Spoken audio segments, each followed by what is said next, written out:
Hey, let me show you how you can fix Wi-Fi issues on the Redmi Note 15. So there's multiple tips, and first of all, let's start by opening the settings, go to the About phone, and just let's check if you don't have the latest system update.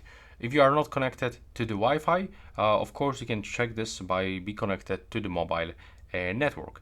Next thing that we can actually try is to simply reboot your phone. So we have to click and hold the power key and the volume up button simultaneously, like this, and now just swipe to the reboot and wait until the phone turns on back.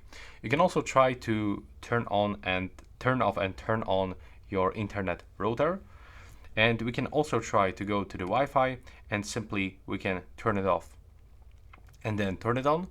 If there's no visible networks, you can still try to click on the refresh button over here and wait if the network will appear over here. You can also try to go to the more connectivity options, and you can try to perform the reset of all network settings. So it's going to also include mobile data and the Bluetooth.